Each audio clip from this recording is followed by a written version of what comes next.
Hi, my name is Katie, and today we're doing a book tag. Haven't done one of those in a while. This one was started by Marinez and Sam, and it's all about our bookish taste. And the whole point is to hopefully help us find some other people that we have like bookish tastes in common with so that we can trust their recommendations. I haven't been tagged or anything. I've just decided to let myself in because I thought it would be fun. If you'd like to join in, whether in your own video or in the comments below, the questions will be in the description box for you. Anyway, let's dive into question 1. How do you rate books? Well, I have spoken a little bit before about my complicated relationship, shall we say, with star ratings. So I do give books star ratings for myself and like on my social media, but I have intentionally moved away from talking too much about star ratings in my videos. And I guess my reasons are twofold. First is that just everybody has a completely different take on what star ratings are, which is totally fine, and I think they can still be useful to an extent even with different takes. But I suppose the bigger one, and I guess it's tied up in the first as well, is just that when I give a star rating, I feel like so often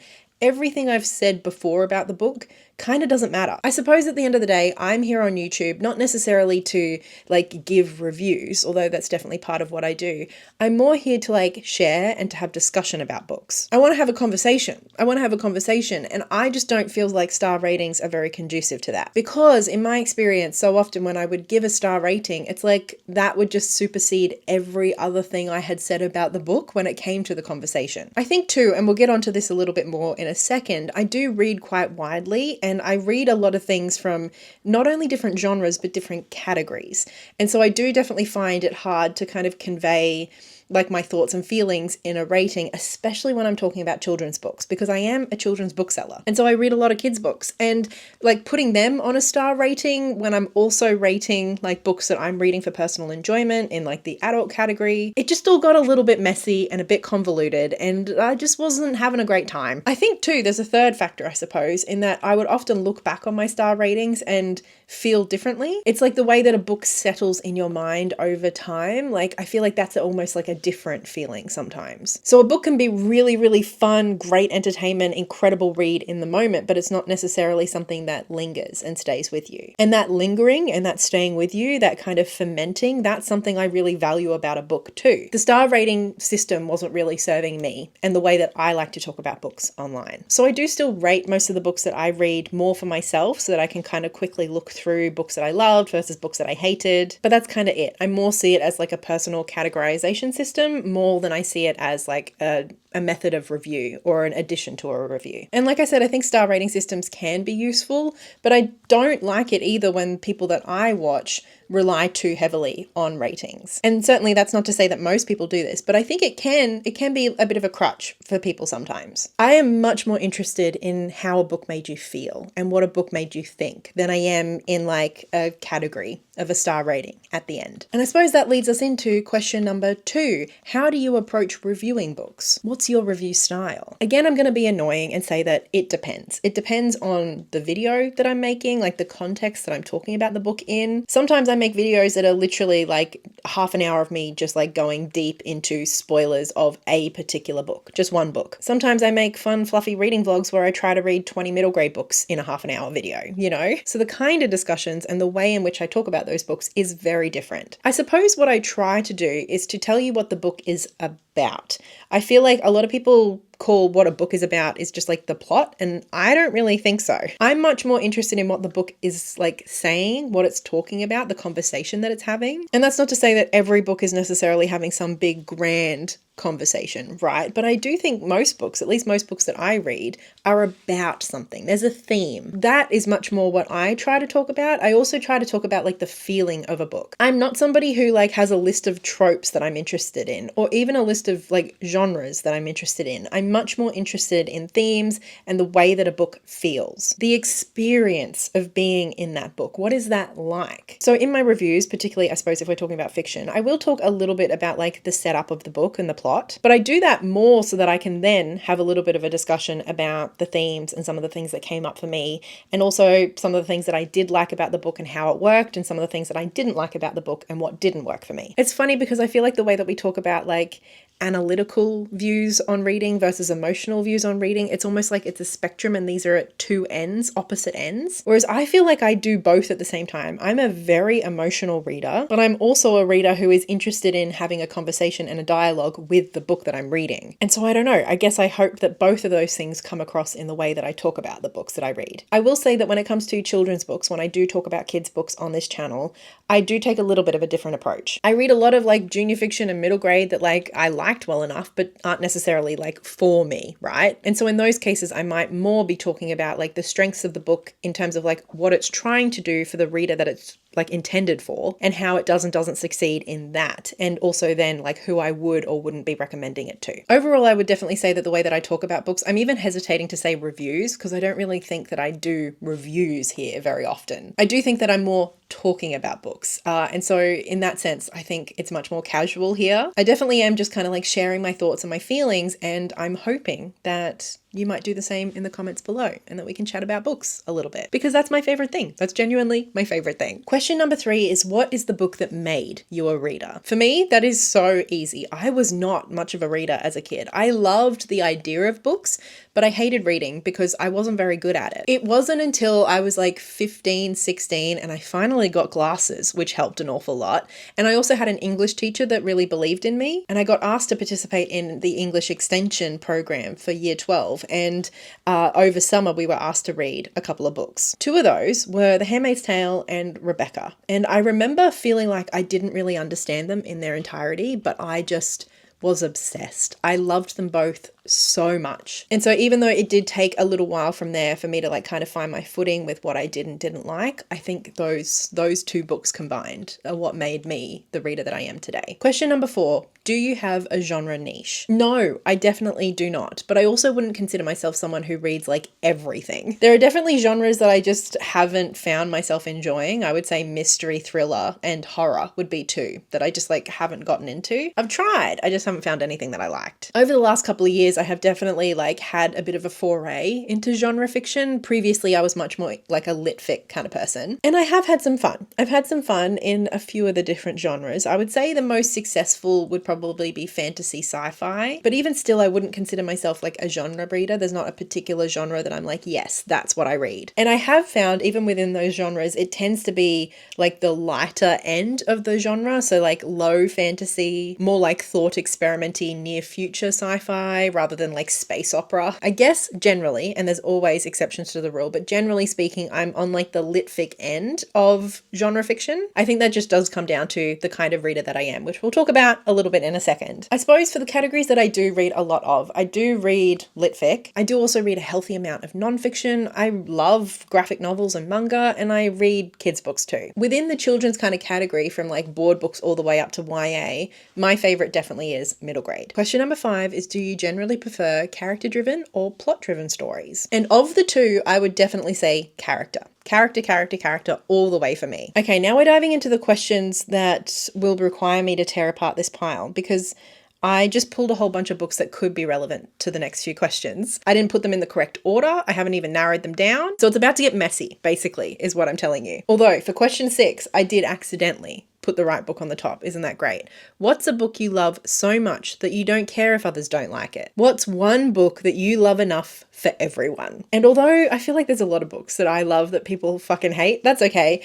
I think number 1 has to be Amrita by Banana Yoshimoto. This is a really weird book by honestly a weird author. It is a little bit magical and a bit whimsical, but ultimately this is a book about mortality and just about how fragile and beautiful and weird life is. I loved this book so much that I was like finding it hard to breathe while I was reading it. Just how perfectly Banana Yoshimoto observes like what it is to be alive and the way that she puts that into words, I not only found entirely relatable in terms of like how I exist in my own mind, but I also just found like so wistfully beautiful. Wistful is the best word for this, and that's one of my favorite feelings for a book to have. And so when I finished this book finally, and I went on to Goodreads and like I was like listening to other people talk about it, people hate this book. They think it's translated so badly. They think the writing is so clunky and terrible. They think it's boring. They think it's way too long.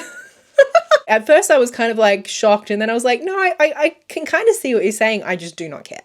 I do not care. I love this book with my entire being, and I make no apologies for that. Okay, question number 7, I think, is where we're going to have to start deconstructing this pile. It's, what's a book you love so much that if someone doesn't like it, you know your reading tastes don't align? I think, it's right at the bottom. Of course it's right at the bottom. I think the first one is just Clara and the Sun. Clara and the Sun by Kazuo Ishiguro was my favorite book of last year. I read it like first thing in January, and I knew it was going to be my favorite book of the year because this is one of my favorite books of all time. This is what I'm talking about when I say that I like low, character-centered, slow sci-fi that's very, very thematic. I think that this book is a masterpiece. I think everything in this book is perfect.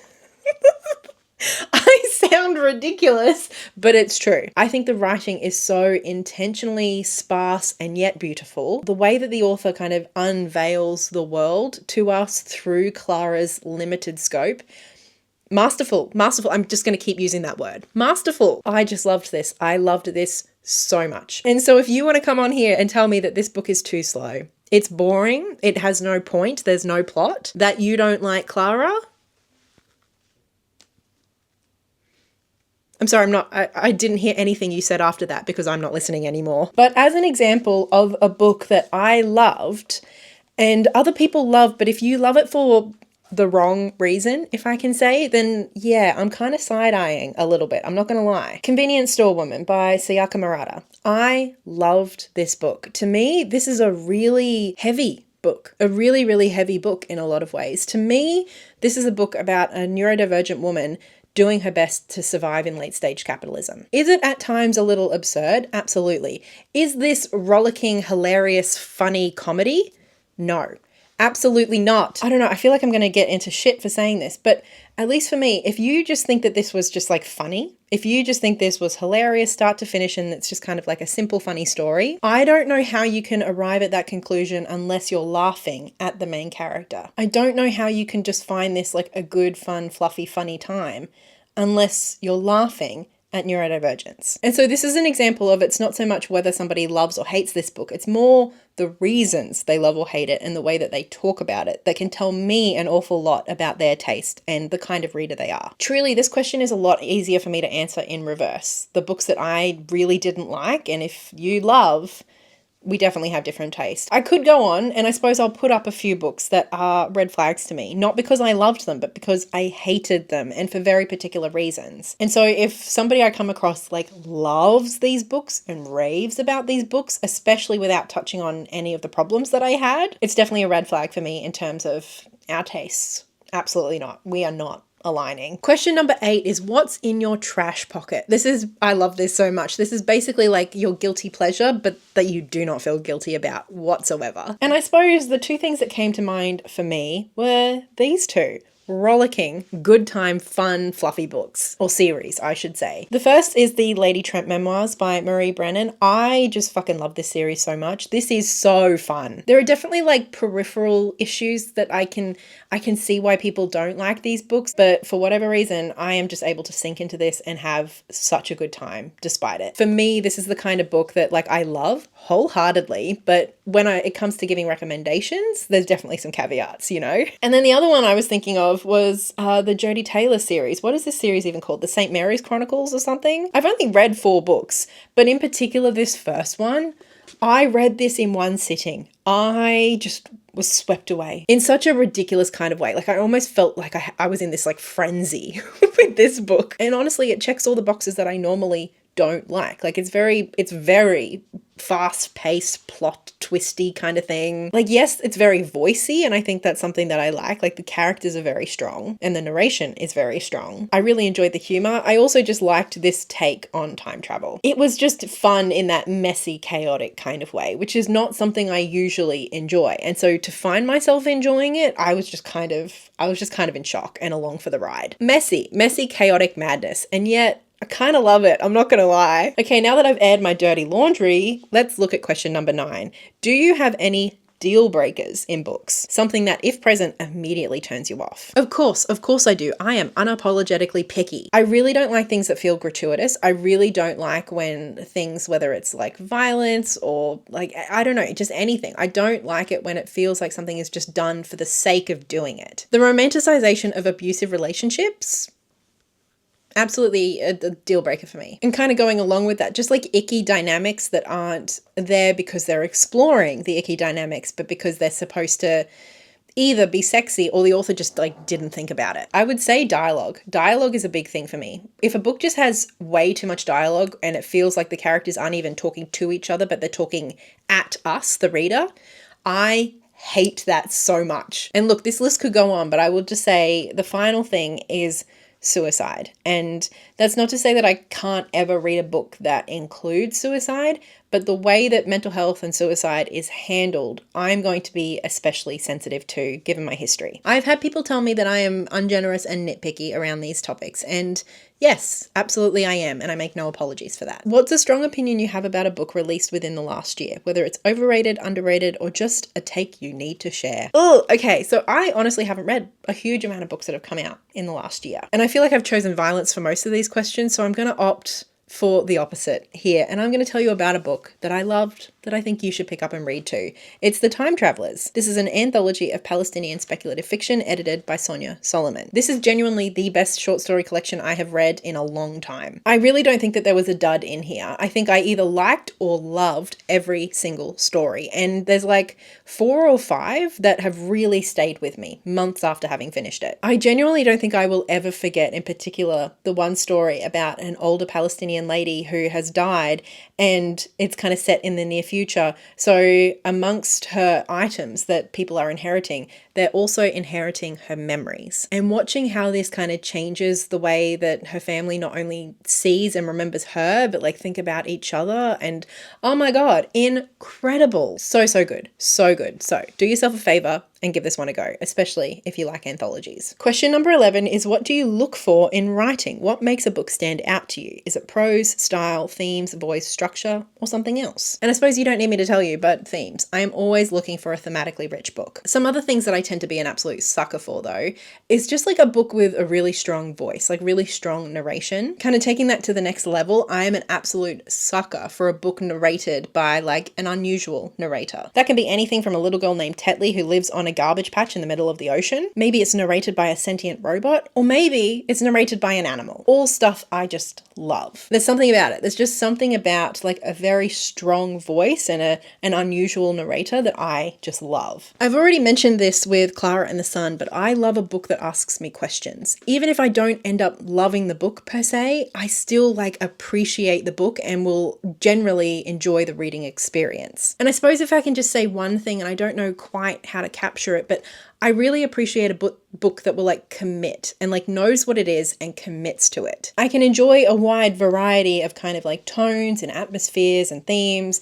My big thing is commit, like really go there, go like the full hog, you know, really take the concept and run with it. Question number 12 is, how do you decide what to read next? And I suppose pretty simply, I am a classic mood reader. I just need to have that feeling of I want to read that book. If I don't have that feeling, I'm not going to read it. Question number 13 is, where do you get inspiration for your booktube content? I don't know. I suppose it's not really like a super conscious thing. Like I don't go out doing research to see what video I'm going to make next, you know? And just in case you're new here, I don't just make booktube content. I mean, I had a previous channel where I made tarot content for years, but here on this channel these days, I mean, yeah, I talk about books. I talk about books a lot, but I also talk about things like thrifting. Sometimes I even talk about birding. Basically, I make the content that I feel like making. I'm not here because I'm trying to like blow up and like make this my job. I'm here because I like making videos. I like sharing, and I genuinely like making videos. And so I make videos about what I want to share and what I want to talk about. Of course, I do often get inspiration from the booktubers and other YouTube content creators that I watch and enjoy. And sometimes I even get ideas from you in the comments, but generally speaking, I make what I want to make and I share what I want to share because I want to. Question number 14, if you could make any book go viral right now, what would it be?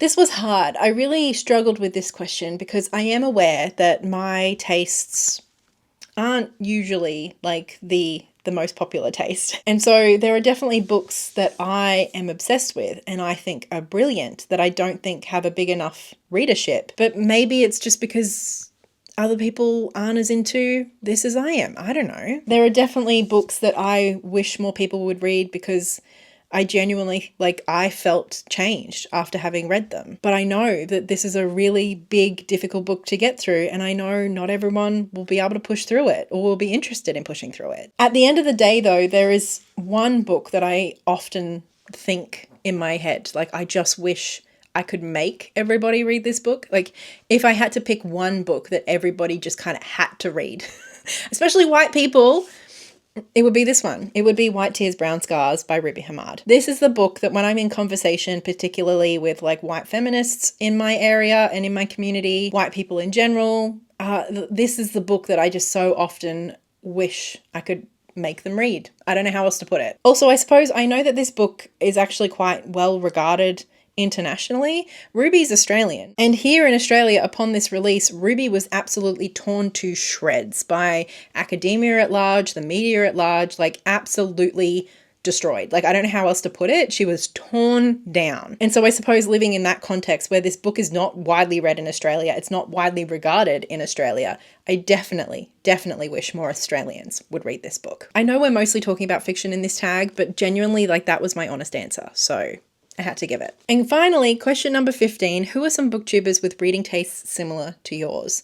And honestly, I don't say this to sound not like other girls, but like, I don't know. I watch and enjoy and love so many booktubers, but I very rarely get recommendations on BookTube. There are definitely some YouTubers where I get certain kinds of recommendations from, like in particular categories, but I can't think of a booktuber who makes content that I get recommendations from across the board, across genres, across categories. I suppose the closest I'm coming to like figuring out an answer to this is that several times when I have like either loved or hated a book, like detested a book, and I've like done a little search to see what other people are saying about it, two people often come up who have very similar views and for like similar reasons to me. And they would be Marinez and Elizabeth from Plant-Based Bride. So these are two people who, when they talk about themes discussed in books, I find myself often aligning with a lot of their thoughts. But Marty, for example, reads a lot more broadly than I do and reads a lot of like high fantasy and like romance and stuff that I just am not all that interested in. And Elizabeth reads like high fantasy stuff too, but like she reads a lot of horror, which again, I just haven't really found my groove with. So I don't know. I don't know. And I think that's okay. I think the people that I have the most in common with are often